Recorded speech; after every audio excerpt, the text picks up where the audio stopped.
গাড়ি কালু ধোয়া বন্ধ করতে পারেন তাহলে সব ঠিক আছে। আমি এটা খুবই কষ্টকর মনে করি, এর চেয়ে মরে যাওয়া ভালো। এটার ব্যাপারে আপনি আইনগত অ্যাকশন নেন, মামলা করেন, উচ্চ আদালতে মামলা করেন, আমি অ্যাকশন সাহায্য করবো। বৃক্ষরোপণ করতে হবে এক।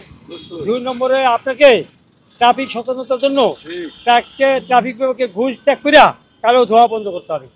যদি করতে পারেন তাহলে মহানগরের যানজটের সঙ্গে জলবায়ুতে যে বাড়তেছে বিষাক্ত, এটা ঠিক হবে।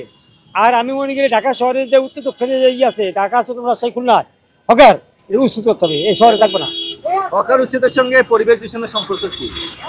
আপনার 100 লোকের ভিতরে বাস করে, যেখানে 100 লোক বাস করে সেখানে বাস করতে বলে 20 জন, সেখানে বাস করে 200 লোক, যেখানে বাস করতে বলে 2 লাখ, এখানে বাস করে 1 কোটি লোক।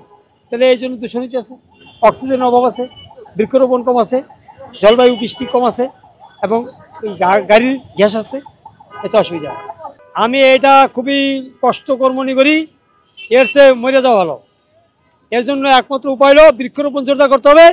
পাশাপাশি এই ট্রাফিক বিভাগকে এই যে কালো ধোঁয়া যদি বন্ধ করতে পারেন তাহলে আপনার এই শব্দ দূষণ বন্ধ হবে।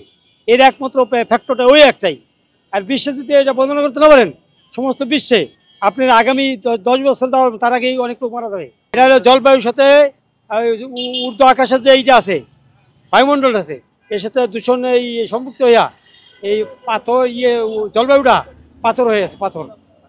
এই নির্গম ঠিক করতে হলে বৃক্ষরোপণ করতে হবে।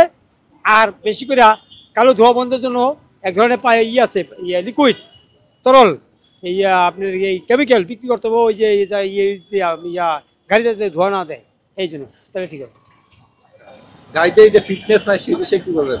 এটার ব্যাপারে আপনি আইনগত অ্যাকশন নেন, মামলা করেন, উচ্চ আদালতে মামলা করেন, আমি অ্যাকশন সাহায্য করবো।